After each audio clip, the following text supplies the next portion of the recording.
most of us were colonized by either the French or the British. And so the curriculum that we inherited was, to teach us to be civil servants, to work in offices. It was, there wasn't any focus on technical and vocational education. Their focus was never to teach us to add value. Their focus was to extract our raw materials and to exploit us. And so if you look at countries such as Singapore, or the Asian tigers as we know them, and for some of the Scandinavian countries, even the US, there was always a TVET foundation. That's how industrialization started. So how will a continent industrialize if they're not producing, tradesmen, and, a labor market that is able to build and drive its own industrialization agenda? Constance, as usual, whenever I'm here, I feel at home, That's the reason why I continue to bring my students here. It's always an enlightenment for them, because education is moving away from theories to what it is that we can do, and I think you really exemplify that. The question I have for you is this: you've come a long way, but how did you start? For example, in terms of your education, your experience at KNUST, maybe you can shed some light on that for us. How you were raised, the influence of your mother. I'm sorry I never met her, but she's been my mother too ever since I met you and Fred. What were these experiences and your experiences at KNUST that's brought you this far? Well, that's quite a loaded question. Let's take it step by step. Okay, so I'll start off with how I was raised. Having a mother as an educator who, fortunately because she was also a teacher, was able to distinguish the different competencies that each of her 4 children had. And I think it was very early on she recognizing that I was gifted and talented, where the other 3 were more leaning towards the math and the sciences. Parents usually would be the first teachers. And so the role that parents have in shaping, what would become of them is very critical. Teachers also play a part, but I think together, the power of having a parent that pays attention was what really was the foundation that I had. And so throughout my education, it's been one that has been very focused on creativity. And one that allowed me to demonstrate what I was capable of using my hands. And so the courses that I've always done, from O-level right through A-levels to university, was based on... Where did you do your O-levels and A-levels? My O-levels, I did it in Botswana, where the family lived at that time. And then I came back to Ghana to do my A-levels. Where was that? At Accra Academy. Accra Academy, okay. Again, I studied art for my A-levels. And then from there, I went to Kwame Nkrumah University of Science and Technology to do a degree in art. But after that, nobody really knew, what my career path would look like. Because back in the day, typically if you were creative, was not really encouraged. And I think it was just out of fear of the unknown, that what do you do with an industry that was not really appreciated, if I'd like to use that word. And so if you're an artist, the question was, hey, how will you look after yourself? And you have to understand that as a developing economy, the last thing that society would really place emphasis on is on art. Art was pleasure. It was after you had, sorted out the basics of living, housing, medicals, and the basic necessities of life. When we were doing art at school in Fanspeum, art carried 50 points. Yeah. But Latin carried 100. Exactly. And Greek carried 100. Exactly. So I can understand exactly where you're coming from. So you can imagine that was your time. Yeah, that's in the 60s. And when I finished my O-levels in the 90s and into university, it was still the same. In university, everybody, all our mates looked down and laughed at us because, for your assignments, you are sitting under a tree doing landscape. So we were tagged, we're not serious. Were there other women in that particular department doing the sort of things that Well, I you were did doing? sculpture. So let's take, if you look at a College of Art, there's different disciplines, you know, so you're doing either textiles or you're doing painting or you're doing sculpture or ceramics or graphic design. But I did sculpture, which is very physical because you're using a lot of very difficult instruments. You are carving wood. You're working with metal. You're welding and putting things together. At that point, did you ever feel discouraged? Not one bit. I've always charted a road that has been less traveled, and that's something that very early on, I recognize my own potential. And this is where instilling confidence in young people is very important. So I I had this internal drive, and I was always very resolute with what I wanted to do right throughout. And I think it was that resolute to continue to charter my creativity, which was very strong in me, is what has brought me this far. Because you can imagine hearing, what are you doing? This is not an industry. You're going to go hungry. Were This is your a teachers male space. teachers? Did they have any female teachers at the time? No. It's interesting. My teachers had always been male, even in the creative industry. Were they supporting you? Were they themselves committed to what they were I think we doing? were all in the same boat that even if you were an art lecturer, your other colleagues were looking down on you because you were not teaching architecture, you were teaching, social sciences or medicine or whatever. So we were all in one box. When you came out of KNUST, where did you go from there? Right after KNUST, let me just take it right from KNUST. I didn't really find the curriculum robust enough. It didn't allow experimentation. So I found myself, working in a carpentry workshop, every school holiday. And I came alive there because that's where I could see projects. I could see client orders going out, and I was part of the production flow. So it allowed me to express myself. And I think that's where my love for building things and seeing it right from conceptualization all the way to a final product.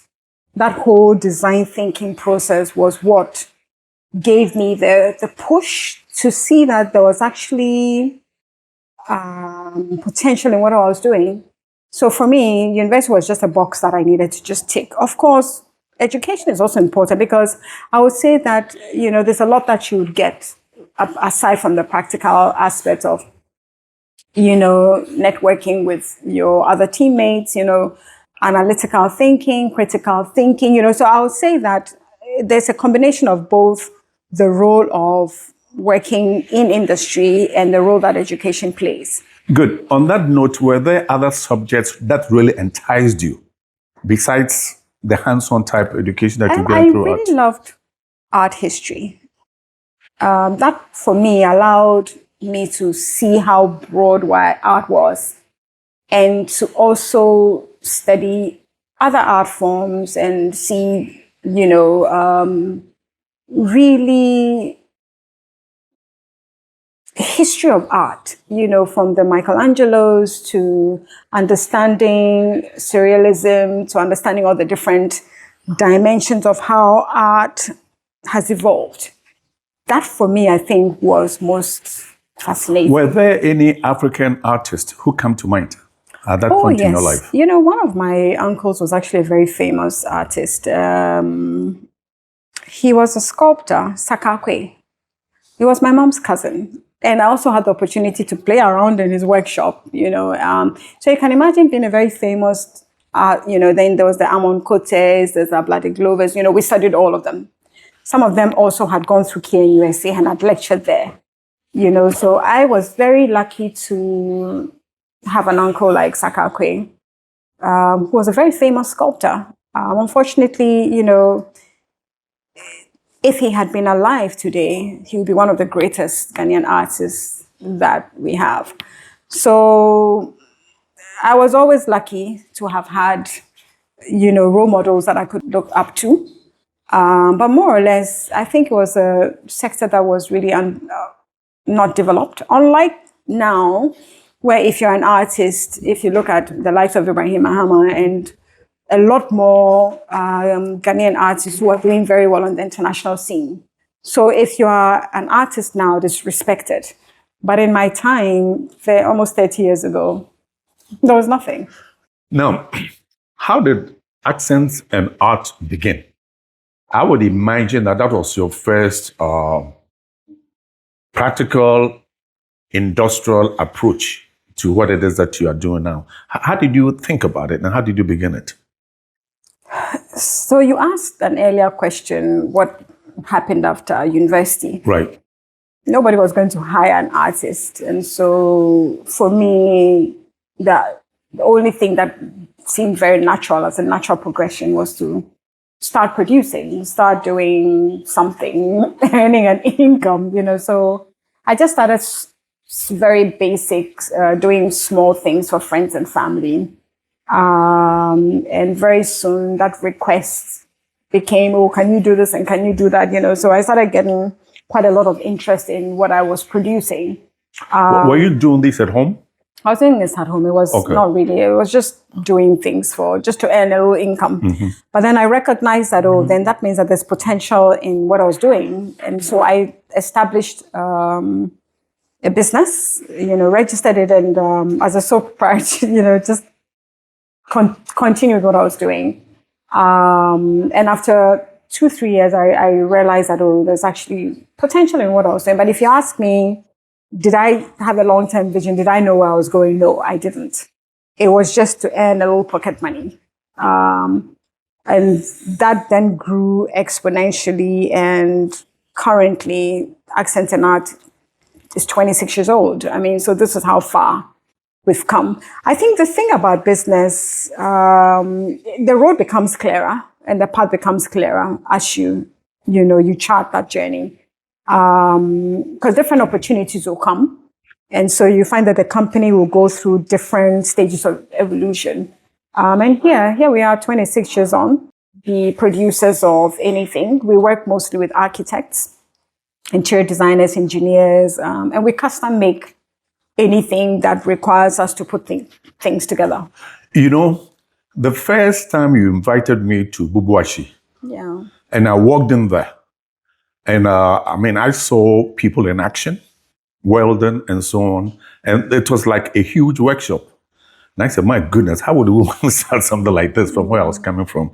And I also met a gentleman, I think European, who was there in some kind of capacity. Can you talk about how outsiders influenced you in terms of the support systems and so on? When you start a business, you have, a lot of entrepreneurs don't recognize or appreciate the fact that a business is an entity. It has different moving parts. And so if you really want to establish a business that would outlive you, the importance of having the right structures and systems in place. It starts with having a clear vision, a clear mission, the values, your strategic goals, and then timelines. But also understanding the industry that you're in and understanding what is happening around you. And it's a really beautiful journey to go on. So along, the evolution of the business, at every point, we've had consultants in different capacities that have come to help us take us to our next level. And that's something that I've always done, invested in capacity building for myself and my team to guide us, to take us along this journey. And I think that's the thing, when you are in business, is always to plow back. That is long-term, sustainability. That is long-term vision. And I guess because I'm an entrepreneur, for me, the beauty of the story is, having that full chapter or the full story told. So we're still on a journey, we are currently at DTI as part of the journey. Good. Somewhere along. When I came to visit you the first time, Yeah. I was impressed by the safety measures because there was fire everywhere, so to speak. There was grinding everywhere, so to speak. But there was so much focus on safety. And in fact, we have safety measures all over the walls. How is that important for people in the kind of industry that you're in now, especially those who leave you? When they set out on their own, did they still carry on with those safety measures? Because I remember you told me about a particular accident that had happened. And that really was an eye-opener, not just for you, but also for the people that you were training. When they leave you, did they still have the safety mindset? Because in Ghana, we tend to do what Lee Kuan Yew called rough and ready, Well, the industry that we're in, health and safety is number one, is non-negotiable. We work with very dangerous tools, so part of, the systems is really emphasizing the importance of health and safety. And safety, mind you, is your own responsibility. It's to ensuring that we're providing them with the right and adequate personal protective equipment, PPEs, and ensuring that you're teaching them how to use them and how to use the dangerous tools that we use properly. So before any staff is onboarded or any of our students, the first thing that we teach them is health and safety. And because we work with very dangerous tools, you're working on a project that requires, that you've done all the risk assessment and how to mitigate all these risks. So that's very key.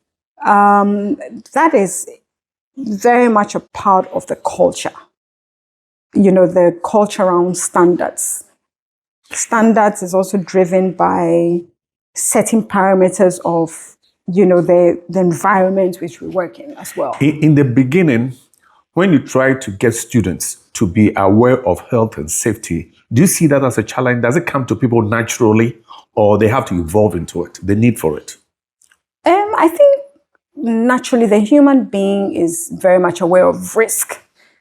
If something cuts you immediately, you'd have this, reaction because you know that there's danger around you. But I think it's this intentionality of ensuring that you're protecting yourself. And this is where teaching them what the use of PPE. So for instance, if you're grinding, then you're wearing grinding glasses because otherwise you can imagine if, piece of snapper goes into your eye or dust on it. So these are things that in the industry, the exposure to the right PPEs are very important.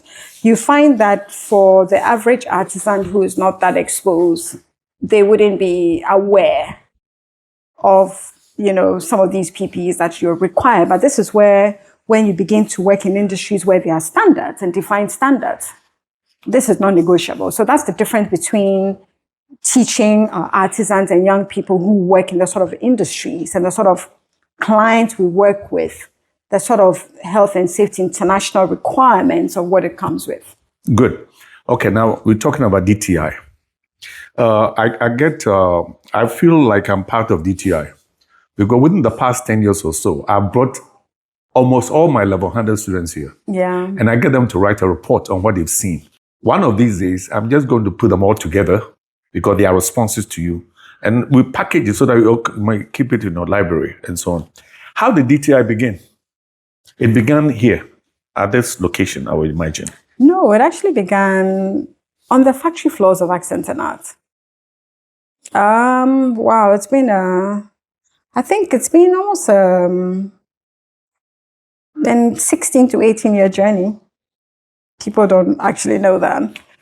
That means when you started, you were very young. Yes. And I started just doing,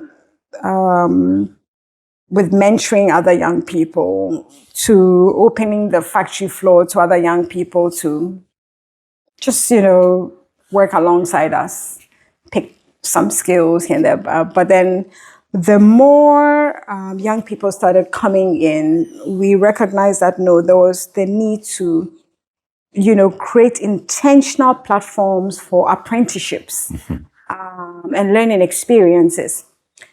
when I was in KNUSC, it was not part of the curriculum to go into industry to gain work experience learning. But somewhere along the line, I think the universities recognized that in transitioning young people into the world of work, there was the need to add on internships. So after I left, part of the university requirements demanded young people or their students to go into industry. And so we opened a factory floor to allow many more university students to come and gain work experience as part of their grading, as grades. So more or less, you became an extension Yes. of some of the universities if they can bring their kids here. Exactly, for the internships, students here. yeah. Right. Now, how did DTI, this particular location, how did you start this one here? So, after we couldn't contain the demand for industry exposure, we recognized, again, as just having an entrepreneurial mindset, I saw the gap. I recognized that then that means that we do need to have a school that deliberately is training young people and preparing them better for the world of work and industry. And this is where DTI then evolved into the intersection between academia and industry. And that's how DTI was established. In the beginning, did you think it was going to be as big as this? No, again. How did you begin? From scratch? With 7 students on the factory floor of Accent and Art. And I'm looking at the infrastructure, the buildings, the labs, and the rest of it. Yeah, we started, with this campus, with 1 or 2 classrooms, with 32 students. And then within a period of 6 years, we've grown by over 1,000%. Again, industry, understanding where the labor market is going, and just allowing the process to dictate, and here we're now in the advent of AI, an AI-enabled world. Who would think that education as we know it will be disrupted? And now the big focus is on, with this disruption to education as we know it, even more emphasis on hands-on, on the trades. The world of work. The world of work and the future of work. And the future of work. So again, just being brave enough to even not understanding where you're going, but just understanding that somehow the process will take you to where you're supposed to go. And, that's where vision comes in. What does vision mean? And what, sometimes you may not understand where you're going, but once you have the vision ultimately becomes clearer as you walk towards it. Vision is so important. I don't know what I'll do in my own life if it wasn't, it's not the visionary aspects of what I do, because it's always taking it to the next step. The other thing I'm interested in getting from you is what international accreditation do you have now?